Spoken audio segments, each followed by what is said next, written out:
If someone can fix this machine, I'll trade jobs with them, laughed the director, but the cleaner silenced him. Sarah Johnson stopped mopping the floor when she heard the laughter echo through the entire Metal Tech factory in Detroit. Director Richard Thompson was laughing loudly while pointing at the stamping machine that had been down for 3 weeks, causing massive losses for the company. If someone can fix this machine, I'll trade my position with theirs, Richard shouted between laughs, staring straight at Chief Engineer Brian Miller, who turned red with shame in front of all the employees. 3 weeks! 3 weeks of you all dragging your feet, making excuses. Sarah gripped the mop tighter, her chest tightening. She knew that humiliation all too well. She had lived through it so many times before. She saw in the other workers' eyes the same mix of anger and helplessness she felt. Richard kept laughing, slapping his belly as if he had just told the joke of the century. "What's wrong, Brian? Where's all that engineering wisdom of yours?" the director taunted. 15 years with the company, and you can't even figure out what's wrong with a machine. Brian lowered his head, his hands trembling slightly. Sarah knew him well. He was a dedicated man who arrived early and left late, always willing to help anyone in need. Seeing him humiliated like that stirred something inside her. "Maybe the problem is you all think a diploma solves everything," Richard continued, now looking at the other employees. "You spent a fortune calling in outside technicians, bought the most expensive parts, and the machine is still down." That's when Sarah dropped the mop and started walking toward the machine. The sound of her footsteps echoed in the sudden silence. Every eye turned to her, including Richard's, who abruptly stopped laughing. "What do you think you're doing?" Richard asked, his voice dripping with contempt. Sarah didn't answer. She approached the stamping machine, a German Heidelberg press from 1995, and began examining the components with a focus Richard never expected from a cleaner. She knew that machine better than anyone in that factory could imagine. "Hey, you! Get back to work!" Richard shouted, but Sarah kept inspecting the machine. She ran her fingers over the control panels, checked the indicators, and leaned in to listen to the internal sounds. It was like reading a book she knew by heart. "I told you to step away." Richard moved toward her, but Sarah turned and faced him with such steadiness that it stopped him mid-step. "You said if someone fixed the machine, you'd trade jobs with them," Sarah said, her voice calm but firm. "I'd like to try." The silence in the factory was broken only by the hum of the other working machines. Richard looked at her as if she were a talking animal. "You?" He burst into laughter even louder than before. "A cleaner is going to fix a machine engineers couldn't? You can barely read." Dear listener, if you're enjoying the story, please like and subscribe to the channel. It really helps us newcomers.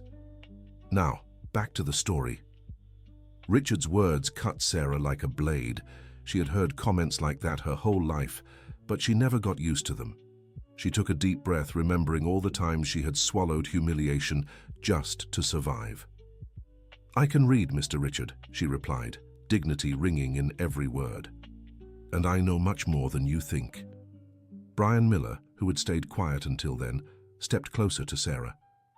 There was something in her eyes he recognized, a familiarity with machines he never expected to see. "Sarah, do you really know about machines?" asked Brian in a low voice. "I do understand, Mr. Brian," she replied without taking her eyes off the machine. "This one has an issue with the hydraulic system. I can tell by the signs."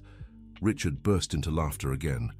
"Now she's an expert in hydraulics," he shouted to the other workers. "Are you all seeing this? The janitor's going to teach us how to fix machines." Several employees began gathering around, forming a small crowd. Among them was Dorothy, a 62-year-old factory worker who had been there for over 20 years. She looked at Sarah with silent support in her eyes. "Let her try, Richard," said Brian, surprising everyone. "What do we have to lose?" "What do we have to lose?" Richard pointed his finger at Brian. "Our credibility. Imagine what clients will think if they find out a janitor fixed what our engineers couldn't." Sarah felt her blood boil. Those words carried all the prejudice she'd faced in life. She remembered being a child in South Bronx, watching her mother take in laundry to support the family. She remembered finishing high school and everyone telling her she was dreaming too big. "Mr. Richard," she said firmly, "you made a promise in front of everyone. Said if someone fixed the machine, you'd switch jobs with them. I want that chance. The mood in the factory shifted. Workers began whispering among themselves. Richard looked around and realized he'd backed himself into a corner. He'd made the promise publicly, and now dozens were witnesses. "Fine," he said, his tone venomous. "You have 1 hour, but when you fail, I want you out of here and never coming back. And no severance." "And if I succeed?" asked Sarah. Richard scoffed. "If you succeed, I'll dance naked in the middle of the factory," he shouted, drawing laughter from some workers. "You said you'd switch jobs with me," Sarah insisted. "I want you to confirm that in front of everyone." Richard's face hardened. He hadn't expected a janitor to challenge him like this. "Confirmed," he muttered. "But it'll never happen." Sarah nodded and turned back to the machine. She knew exactly what to do, but also knew it wouldn't be easy. That machine held secrets she knew well, secrets from a past she'd buried long ago. Brian stepped closer. "Sarah, are you sure about this?" he asked, genuinely concerned. "I am, Mr. Brian," she replied. "But I'll need some specific tools, and I'll need to see the machine's technical schematics." Richard let out another sarcastic laugh. "Technical schematics? You don't even know what those are." "I do," Sarah countered. "And if you want me to fix this machine, you'll have to give me what I need." Brian looked at Richard, waiting for a response. The manager was visibly irritated, but he'd made a public commitment and couldn't back out now. "Brian, give her what she's asking for," Richard said. "But when she fails, you're responsible for supporting this nonsense." Sarah felt a pang of gratitude toward Brian. She knew he was risking his job by backing her, but she also sensed he'd seen something in her others hadn't. Brian led Sarah to the technical room, a small office filled with manuals and machine diagrams. As she flipped through the documents, he couldn't hide his curiosity. "Sarah, can I ask how you know about machines?" he said, closing the door for privacy. Sarah paused and looked at him. She could see sincerity in his eyes, but still hesitated. She had kept her secret for so many years that it felt strange to talk about it now. "It's a long story, Mr. Brian," she finally said. "Maybe I'll tell you later." Brian nodded, respecting her space. Sarah continued studying the schematics, and he was impressed by how quickly she absorbed the technical information. She wasn't just glancing at the drawings. She truly understood what she was seeing. "Found it," she said, pointing to a specific section of the diagram. "The problem is in the hydraulic pressure distribution system. There's a valve stuck in the closed position." Brian looked where she was pointing and felt a chill. He'd spent weeks searching for the issue and hadn't considered that possibility. "How do you know that?" he asked. "Because I've seen this problem before," Sarah replied. "This particular valve tends to stick when it goes too long without maintenance. It needs to be disassembled and cleaned manually. But that requires very specific knowledge about this machine's hydraulic system," Brian said, growing more intrigued. Sarah looked him in the eye. "Mr. Brian, I'm not just a cleaner," she said. "But please, let me fix the machine first. Then I'll explain everything." Brian nodded. There was something in the way Sarah spoke, a technical confidence he rarely saw even in experienced engineers. They returned to the factory floor where Richard stood with his arms crossed and an impatient expression. By then, nearly all the shift workers had gathered around the machine. "Picked out your excuses yet?" Richard asked when he saw them approaching. Sarah didn't answer. She asked Brian for the tools she needed and got to work. First, she completely shut off the machine's power and followed all safety protocols. Then she began disassembling the access panel to the hydraulic system. The precision of her movements caught everyone's attention. She wasn't guessing where the problem was. She went straight to the point, like someone who knew every bolt in that machine. "Mrs. Sarah," Dorothy said, stepping closer. "Are you sure you know what you're doing?" "I do, Dorothy," Sarah replied without stopping. "This machine is like a book I've read many times." Richard scoffed in irritation. "What's all this book talk? You didn't even finish high school." Sarah paused and turned to him. "Yes, I did, Mr. Richard," she said firmly, "and much more than that." The tension in the air was palpable. Sarah went back to work, and within minutes, she had located exactly the component causing the issue. A pressure control valve completely clogged with old oil residue. "Here it is," she said, showing the part to Brian. "Just like I said, stuck from lack of maintenance." Brian examined the valve and was amazed. Sarah had diagnosed the problem with surgical precision. "Sarah, this is incredible," he said. "How did you know exactly where to look?" "Experience," she replied simply. Richard stepped closer and eyed the dirty valve. "Anyone could have found this," he said, trying to downplay Sarah's achievement. "It's no big deal." "Then why didn't anyone find it in 3 weeks?" Dorothy asked, drawing some laughter from the workers. Richard shot Dorothy a furious look, but couldn't respond. Sarah kept working, carefully cleaning the valve and checking for other damaged components. As she worked, Sarah felt everyone's eyes on her. It was a strange feeling after so many years of being invisible, of being treated as if she had no brain or opinions. But it was also freeing to finally show what she was capable of. "There," she said, reinstalling the cleaned valve. "Now I'll reconnect the system and test it." "Hold on," said Richard. "You're not turning anything on. If this machine explodes, it's on you." "The machine won't explode," Sarah replied calmly. "But if you prefer, I can explain to your Brian how to reconnect it, and he can do it." Brian shook his head. "No, Sarah. You diagnosed the problem. You should finish the job," he said, with a confidence that surprised Richard. Sarah nodded and began reconnecting the hydraulic system. First, she checked that all connections were secure. Then, she restored power and initiated the machine's startup sequence. The factory fell completely silent. Everyone held their breath as Sarah pressed the ignition button. For a few seconds, nothing happened. Then, they heard the familiar hum of the hydraulic motor coming back to life. "It worked," someone in the crowd whispered. The machine began running its automatic test cycles. The hydraulic pistons moved smoothly, without any of the strange noises that had occurred before the breakdown. Richard stood there, stunned. He couldn't believe what he was seeing. Sarah had accomplished in 1 hour what an entire team of technicians hadn't managed in 3 weeks. "This is impossible," he muttered. Sarah turned to him with a quiet smile. "It's not impossible, Mr. Thompson. It just needed someone who knew what they were doing." The factory erupted in applause. The workers weren't just celebrating the repaired machine. They were celebrating one of their own, standing up to the director's arrogance. Dorothy stepped forward and hugged Sarah. "Sweetheart, you're an angel," she said, tears in her eyes. "You saved all our jobs." Sarah returned the hug, moved. It had been a long time since she'd felt valued like that. Richard was still in shock. He stared at the machine running perfectly, then at Sarah as if he couldn't connect the two facts. "How?" was all he managed to say. "Do you really want to know?" Sarah asked. Richard nodded, still unable to process what had happened. Sarah took a deep breath. She knew it was time to tell the truth. "My name is Sarah Johnson," she began. "I have a degree in mechanical engineering from the Massachusetts Institute of Technology. I worked at Autotech for 10 years, specializing in hydraulic and pneumatic systems for industrial machinery." The silence that followed was even deeper than before.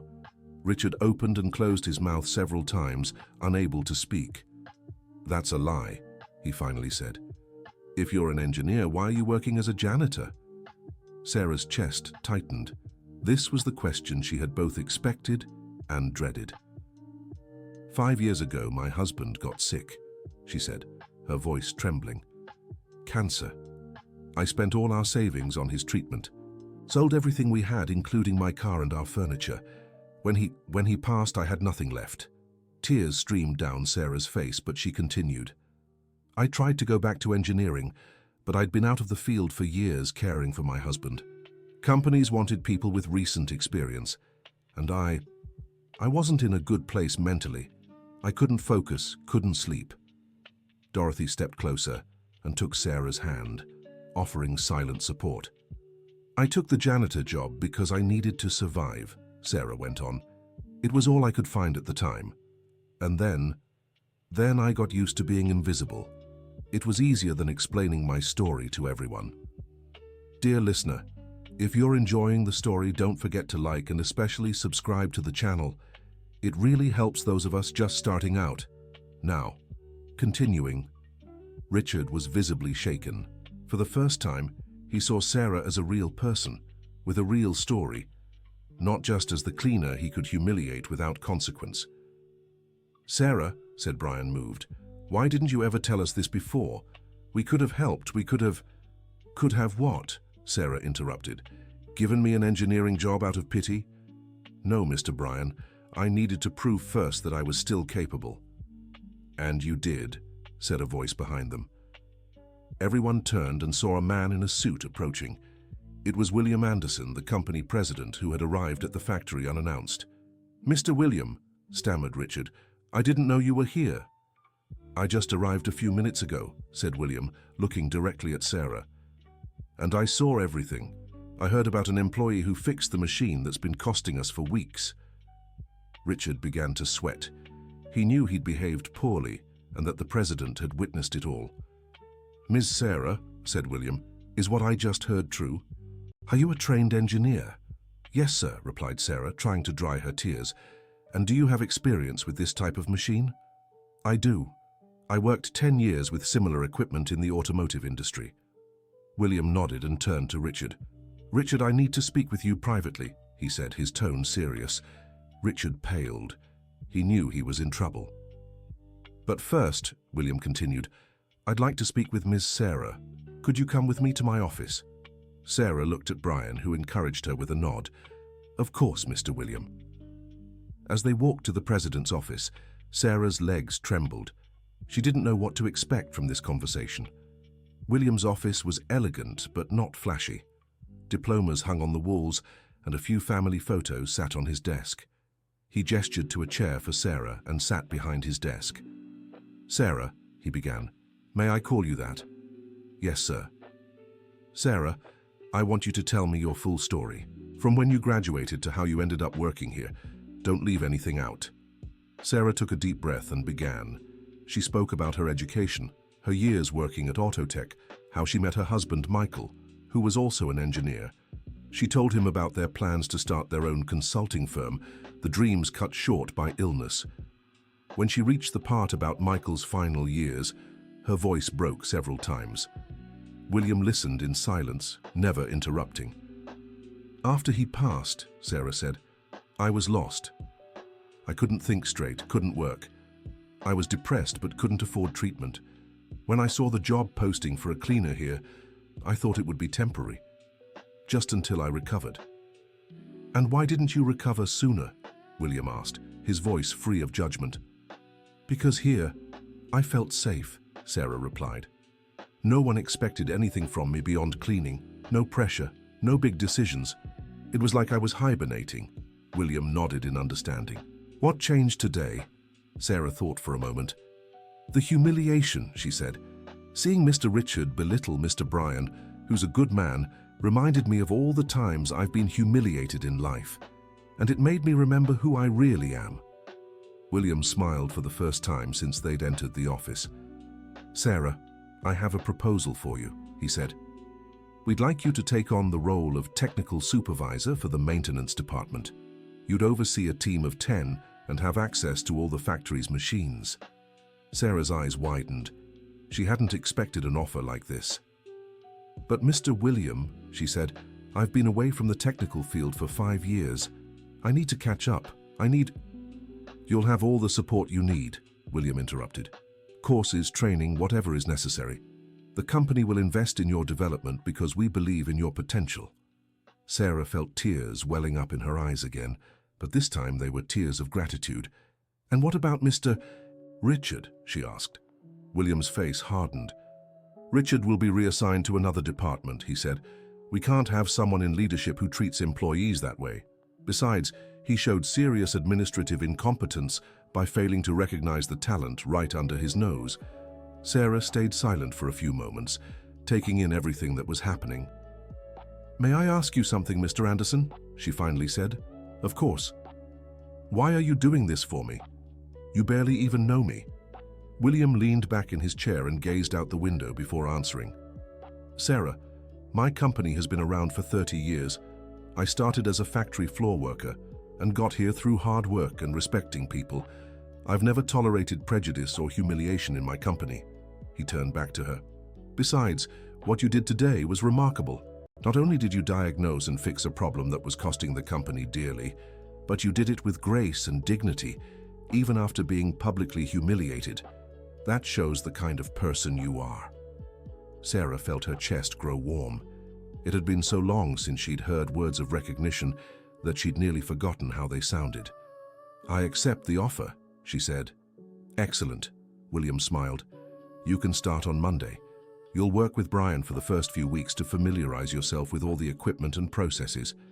They returned to the factory floor, where the employees were still gathered around the machine Sarah had repaired. When they saw William and Sarah approaching together, everyone grew curious. "Everyone," William announced loudly, "I'd like to introduce you to the new technical supervisor of the maintenance department, Engineer Sarah Johnson." The factory erupted in applause again. Dorothy ran to hug Sarah, crying with emotion. "I always knew you were special," she said. "I always knew." Brian approached with a huge smile. "Sarah, this is fantastic," he said. "It'll be a pleasure working with you." "The pleasure is mine, Mr. Miller," Sarah replied, "and thank you for believing in me when no one else did." Richard had disappeared from the factory floor. William explained that he'd been called in for a private conversation and would undergo a role reassessment. In the following days, news of what had happened spread throughout the company. The story of the janitor who turned out to be an engineer and fixed the machine no one could repair became legend at Metaltech. Sarah spent the next week studying all the technical manuals for the factory's machines and meeting with her new team. She discovered that many recurring problems could be avoided with proper preventive maintenance, something that had been neglected under previous management. "Sarah," Brian said during one of their meetings, "can I ask you something?" "Of course." "Back then, when you were in front of that machine, weren't you afraid of failing publicly?" Sarah thought for a moment. "I was," she answered, "but I was also afraid of continuing to live as if I were nothing. And between those two fears, I chose to face the first one." Brian nodded, impressed by the wisdom of her answer. "You know what I think you did that day?" he said. "What?" "You didn't just fix a machine. You fixed yourself." Sarah smiled. He was right. For the first time in 5 years, she felt whole again. A week later, Richard showed up in the maintenance department. He'd been transferred to an administrative role, a far less important position. He looked visibly embarrassed. "Sarah," he said, unable to meet her eyes directly, "can I talk to you?" Sarah stopped what she was doing and stared at him. She could see he was genuinely uncomfortable. "Of course, Richard. What is it?" I wanted to apologize," he said, the words coming out with difficulty, "for how I treated you. It wasn't right." Sarah watched him for a few seconds. She could tell he was sincere, but his words had hurt deeply.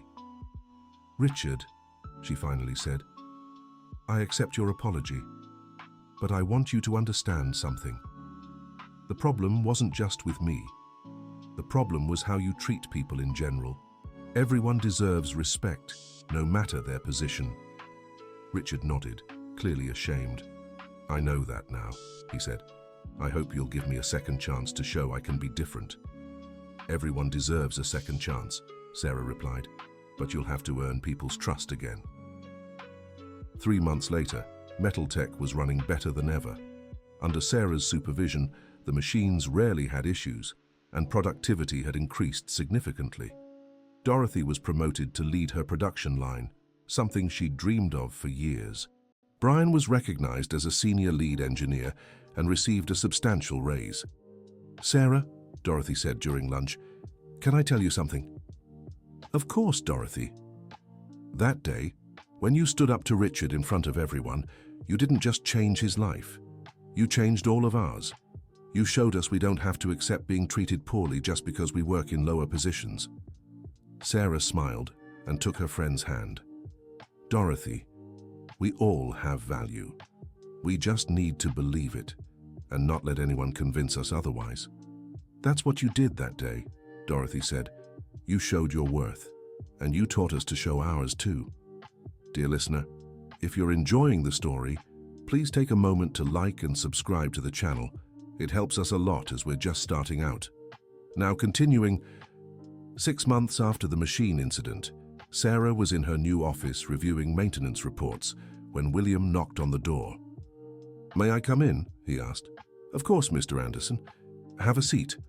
William settled into the chair across from Sarah's desk and smiled. "How are you feeling in your new role?" he asked. "Very well," Sarah replied. "Better than I imagined. The team is excellent and we're getting great results." "Yes, I've seen the numbers. Maintenance efficiency has increased 40% since you took over. Impressive." Sarah felt proud. She'd worked hard for those results. "But it wasn't just me," she said. "The whole team put in the effort. When people feel valued, they give their best." "That's exactly what I wanted to talk to you about," William said. "Sarah, I have a different proposal for you." Sarah looked at him curiously. "I'm thinking of opening a new factory in Pittsburgh," William continued, "and I'd like you to be the general production manager. You'd oversee the entire operation, from installing the machines to training the team." Sarah was speechless. It was a much bigger opportunity than she'd ever imagined. "Mr. Anderson," she said, this is a huge responsibility. Are you sure I'm ready?" "Absolutely sure," he replied. "Over the past 6 months, you've proven you have not just technical knowledge, but also leadership and strategic vision. You're exactly what I need for this project." Sarah felt a mix of excitement and nervousness. It was an incredible opportunity, but also daunting. "Can I think about it?" she asked. "Of course. But don't take too long," William smiled. "I need an answer by the end of the week." That night, Sarah went to the cemetery where Michael was buried. It was something she did regularly, especially when she needed to make important decisions. She sat on the wooden bench in front of the grave and began to talk, as she always did. "Hi, love," she said. "I need your help with a decision." She told him about William's proposal, about her insecurities and fears. She also spoke about how proud she felt for having rebuilt her life after so long. "I know you'd be proud of me," she said, tears streaming down her face. "But I also know you'd tell me not to be afraid. You always said I was more capable than I believed." A gentle breeze rustled the leaves of the tree above her, and Sarah felt as if Michael were there, encouraging her as he always had. "Okay," she said. "I'll accept. I'll do this for me, for you, and for everyone who believes in me." On Friday, Sarah knocked on William's office door. "May I come in?" "Of course, Sarah. I hope you have good news for me." "I do," she smiled. "I accept the proposal." "Excellent," William said, standing to greet her. "You won't regret this decision." "I just have one condition," Sarah said. "What is it?" "I want Brian to come with me as the chief engineer of the new factory. He's an exceptional professional, and I trust his work." "I've already spoken to him," William smiled. "He's accepted." Sarah laughed in surprise. "You two had this all planned out?" "Let's just say we were hopeful you'd say yes," William replied. The news of Sarah's promotion spread quickly through the factory. Dorothy was one of the first to congratulate her. "Girl, you deserve this and so much more," she said, hugging Sarah tightly. "We'll miss you here, but I'm too proud to be sad." "Dorothy," Sarah said, "you were one of the people who supported me when I needed it most. I'll never forget that." "And I'll never forget the day you showed all of us that we can be so much more than we seem," Dorothy replied. On her farewell day, the entire factory gathered to honor Sarah. William gave an emotional speech about how one person can transform not just their own life, but the lives of everyone around them. Sarah Johnson taught us that a person's worth isn't in their title, but in the character they show, he said. She taught us that everyone deserves respect and that talent can be found anywhere, even hidden beneath a janitor's uniform. Sarah was moved by his words. She looked at all the familiar faces and felt gratitude for every person who had crossed her path. "I want to thank all of you," she said when it was her turn to speak. "You helped me rediscover who I really am. You gave me strength when I had none, believed in me when I didn't believe in myself." She paused to wipe her tears before continuing. "I've learned that it doesn't matter how many times life knocks us down. What matters is our ability to get back up and keep moving forward. And sometimes, we need each other's support to do that. The audience applauded enthusiastically. There were tears in many eyes, including Richard's, who had changed so much in recent months. 2 years later, the Pittsburgh factory was thriving under Sarah's management. It was considered one of the most efficient in the region, and Sarah had become a respected figure in the industry. One day, she received an unexpected call. "Hello, Sarah.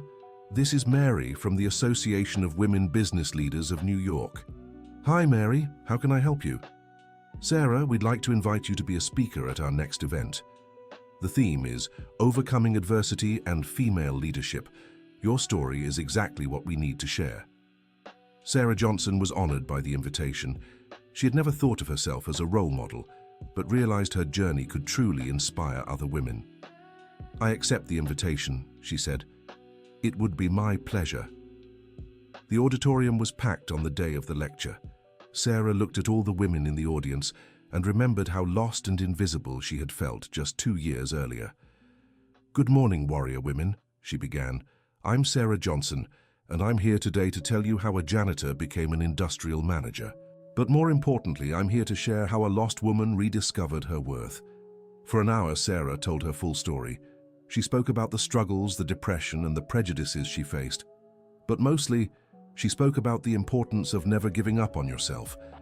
"The moment that changed my life," she said, "wasn't when I got the manager position. It was when I decided to stop accepting being treated as if I had no value. It was when I chose to prove what I was capable of, even knowing I might fail publicly." After the lecture, a young woman approached her. "Ms. Johnson," the woman said, "my name is Jessica. I have an engineering degree, but I've been unemployed for 2 years. I was about to give up and take any job, even if it was far below my qualifications." "And now?" Sarah asked.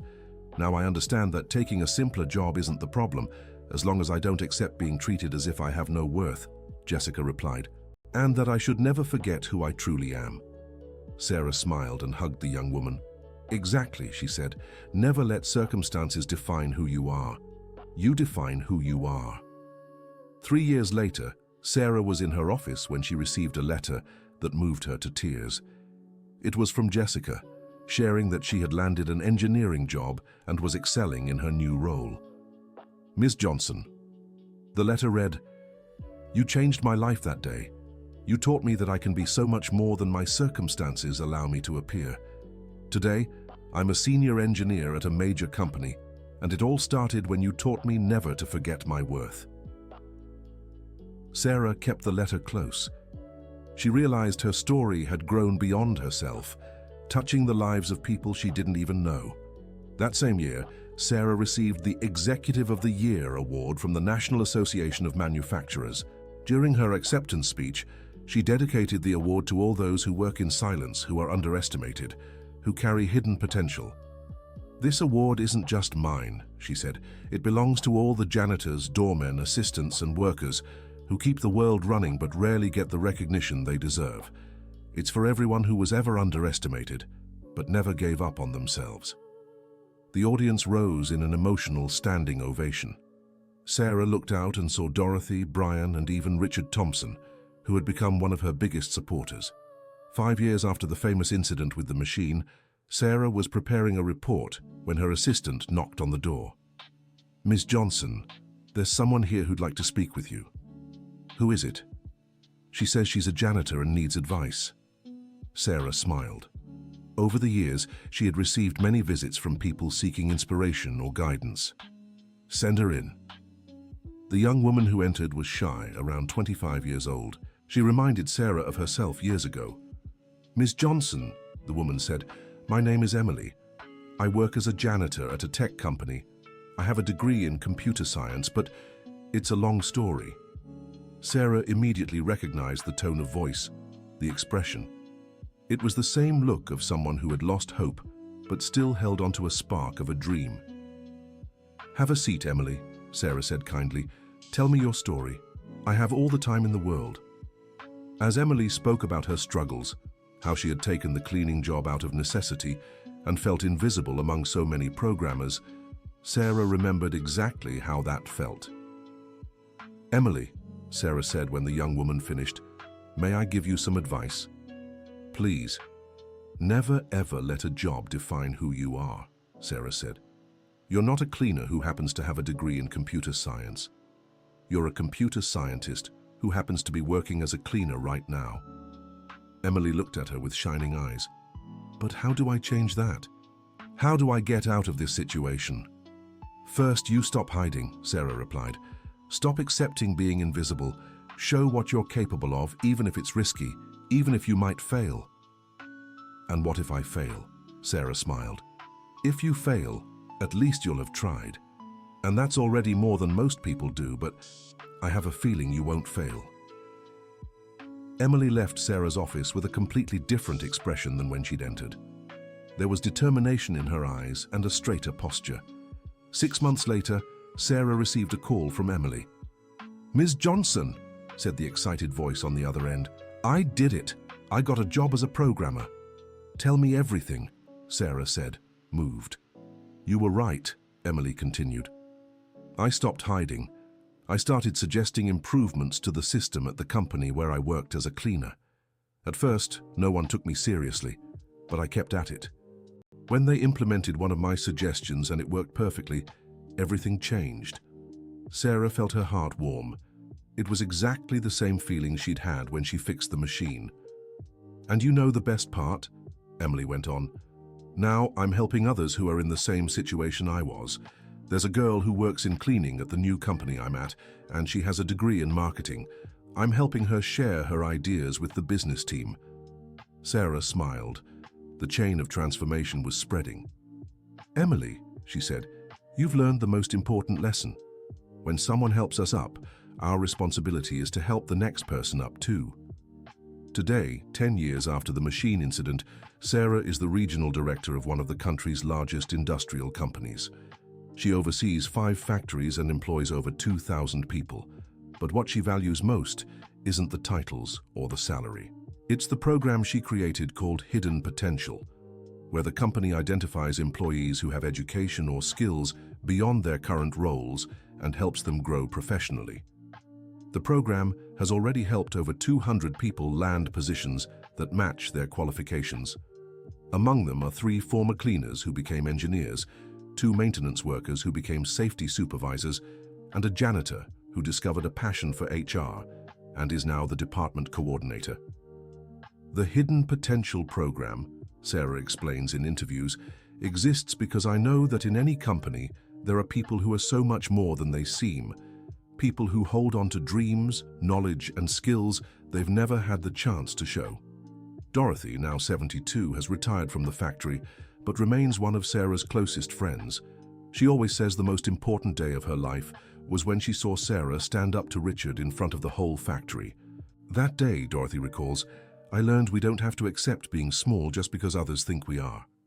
Sarah taught us that we are all capable of greatness. We just need the courage to show it." Brian is now the technical director of the company and works directly with Sarah. He always says he learned more about leadership by observing her than in all the courses he ever took. "Sarah taught me that being a leader isn't about bossing people around," Brian explains.